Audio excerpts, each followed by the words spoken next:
dumarkiiba hadda maraysa waana lagu gaaloobaa dhalinyarada galaysa dumarkiiba hadda maraysa waana lagu gaaloobayaa gaal la jeclaado haddaad Man United jeceshahay kaafir Man United jeclad haddaad Liverpool jeceshahay kaafir Liverpool waa magaalo ahaan dib male laakiin maxay tahay hadda waa koox nimankii ciyaartooy hebel jeclaaday iyagana way gaaloobayaan gaal bay jeclaadeen مسألة مسألة خلدان وذاتك فتوى وفتوى باطل ويحوى كما جرو وذاتك عانك عايشي محمد شبلي أيا جواب كروسيي وذاتك كنا المقالة سي مقدشو لغو مقعاو شيخ مصطفى علي عانو oo gaala ku tilmaamay dhalinyarada iyo dadka taageera kooxaha Premier League ee dalkaasi Ingiriiska gaar ahaan kooxaha Liverpool Manchester asagoo tusaale u soo qaatay labadaasi koox Sheikh Mustafa Ali Anood oo hadalkaani ka sheegay inay gaala yihiin dadka taageera kooxaha ciyaaraha gaalada gaar ahaan wadamada Yurub ku nool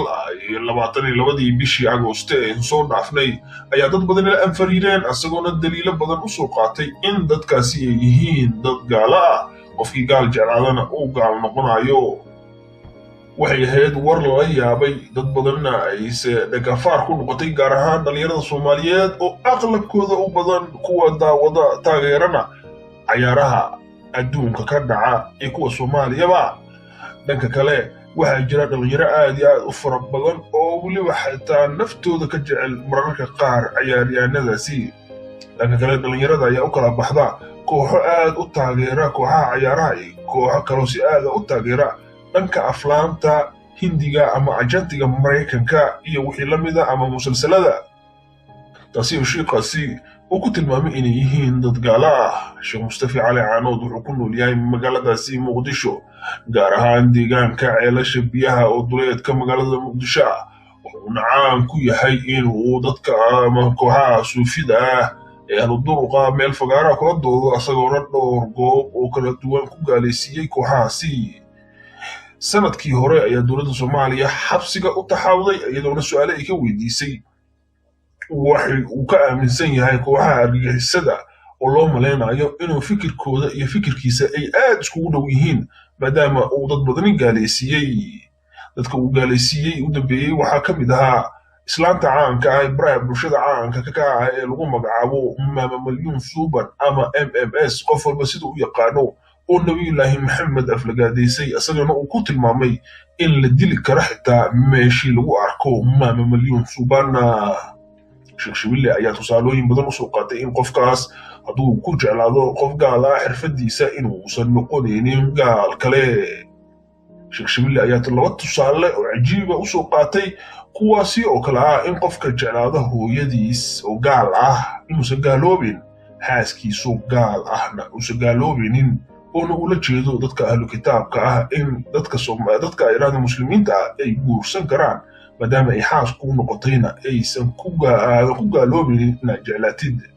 wajacala baynakum mawaddatan ورحمة أيونا تصالح وسوقاتي شيخ محمد شبلي شيخ محمد شبلي يا فدي سوي هاي دل كاسيكينيا جارهان محافظة إسلية الصومالية ده كبر تاين وأنا وذا عن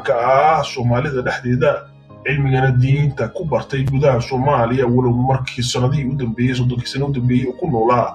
قربها وكناش محمد شبلي أرن كاسيكا الله يا سواش واحدة بس حطام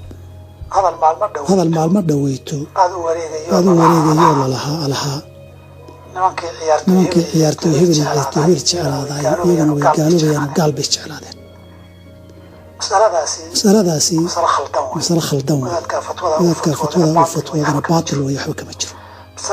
مسألة جعيلكو waxay qaadataa xukun ka sababta waxaa jira gaalo jacaylkoodu sharcigu u ogol yahay laakiin waa jacayl dabiici ah oon ahayn jacayl diineed laakiin qofka haddaad ku jeclaato dembiga iyo macsiyadiisa hadduu muslim yahayna waa dembaabi hadday gaalnimada aad ku jeclaatana iyo diintiisana dib waad ku gaaloobi sharcigu marka koowaad wuxuu baneeyey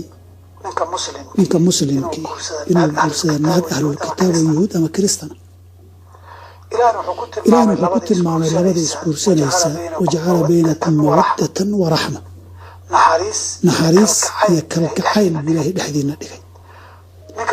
ninka muslimka loo ogolaa naag gaala inuu guursado ahlu kitaaba xaaskiisa iyo naagtiisa inuu jeclaadana loo ogolaaday oo ilaahayba ka dhigay mawaddatan wa raxma hadduu ku gaaloobayo wax lagu gaaloobaya looma ogolaadeen ومحمد ألفا